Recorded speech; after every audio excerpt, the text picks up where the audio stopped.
किसी ने बड़े काम की बात कही है। आपका कद चाहे जितना लंबा हो, आप आने वाले कल को नहीं देख सकते। नमस्कार दोस्तों, एक छोटी सी कहानी। एक बार देवताओं की सभा आहूत की गई। उसमें सभी देवताओं को आमंत्रित किया गया। सभी देवता एक एक करके अपने वाहन से आने लगे। भगवान शिव, ब्रह्मा जी, भगवान विष्णु भी अपने वाहन गरुड़ से आए और भी सभी देवता आए। तो भगवान विष्णु के जो वाहन गरुड़ जी हैं वो बाहर खड़े थे और वहाँ पर चूंकि देवताओं की सभा थी तो बहुत अच्छा गार्डन बना हुआ था। बहुत बड़ा बाग, बहुत अच्छा बगीचा, बहुत अच्छा था। उसी को निहार रहे थे, देख रहे थे। तभी देखते हैं वहाँ पर यमराज जी की एंट्री होती है। यमराज जी भी आते हैं और जब यमराज जी आए तो ही बगल में एक चिड़िया बहुत सुंदर थी, उसको यमराज जी बहुत ध्यान से देख रहे थे। अब गरुड़ जी ने देखा कि यमराज जी इस चिड़िया को बहुत ध्यान से देख रहे हैं, तो गरुड़ जी के मन में शंका हुई, कहीं ऐसा तो नहीं कि यमराज जी इस चिड़िया को अपने साथ ले जाना चाहते हैं, अर्थात इसका समय आ गया है।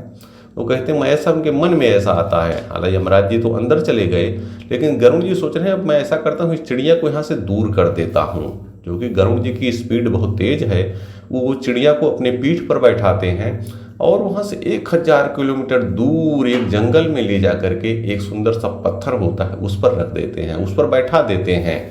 तो उनको यकीन होता है कि अब चिड़िया इतनी दूर आ गई है, अब यमराज जी इसको नहीं पकड़ पाएंगे। लौट जाते हैं वहीं पर और फिर जा करके जो वहाँ पर बगीचा था उसको निहारने लगते हैं, देखते रखते हैं गरुड़ जी। धीरे धीरे समय बीतता है और सभा समाप्त होती है। सभी देवता एक एक करके बाहर निकलते हैं, तो यमराज जी भी निकलते हैं। अब गरुड़ जी थे, क्योंकि उनके मन में एक जिज्ञासा बन गई थी, देखते हैं यमराज जी क्या करते हैं। फिर यमराज जी बाहर आए तो यमराज जी वो देखने लगे, इधर उधर उस चिड़िया को देखने लगे। वो चिड़िया उनको दिख ही नहीं रही है। तो गरुड़ जी उनके पास आए, कहे बताइए कुछ आप इधर उधर देख रहे हैं, क्या है। तो यमराज जी ने कहा कि मैं जाते समय देख रहा था एक चिड़िया यहाँ बैठी थी, वो कहाँ गई।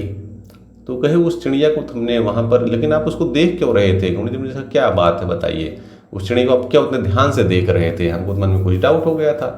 तो यमराज जी ने कहा कि मैं इस चिड़िया को इसलिए देख रहा था कि इस चिड़िया का आज अंतिम दिन था और इसकी मृत्यु जो अब होनी थी वो यहाँ से बहुत दूर होनी थी, 1000 किलोमीटर दूर एक जंगल में एक पत्थर पर जब वो बैठेगी तो एक सांप उसको पकड़ लेगा, एक सांप उसको पकड़ करके निगल जाएगा, इस तरह उसकी मृत्यु होनी थी।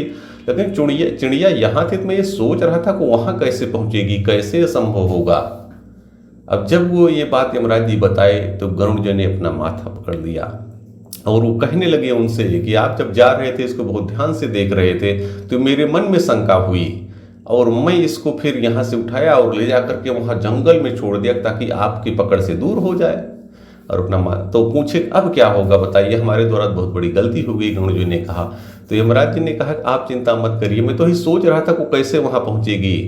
भगवान पर विश्वास करिए, ऊपर वाले जहाँ पर पहुँचना होता वहाँ पर पहुँचा देते हैं। आप चिंता न करिए, आपने कोई गलत काम नहीं किया, ये तो ऊपर वाले ने आपसे करवाया। तो दोस्तों ये छोटी सी कहानी ये हमें यह बताती है कि हमें भी कभी कभी ओवर थिंकिंग नहीं करनी चाहिए, बहुत ज़्यादा नहीं सोचना चाहिए क्या होगा। ऊपर वाले पर भी विश्वास कीजिए कि ऊपर वाली सत्ता है वो आपको देख रही है, उसने आपके लिए कुछ काम नियत कर रखे हैं और समय पर वो आपको मार्गदर्शन देते रहते हैं। आप वही काम करते जाइए, आप जीवन में आगे बढ़ते जाएंगे। बहुत ज़्यादा चिंता मत कीजिए कि कल क्या होगा, कल क्या होगा। आज जो मिला है आपको, आज को अच्छी तरीके से बिताइए। अगर आज आप अपने काम को अच्छे तरीके से करेंगे तो यकीन मानिए कल आपका बेहतर ही होगा।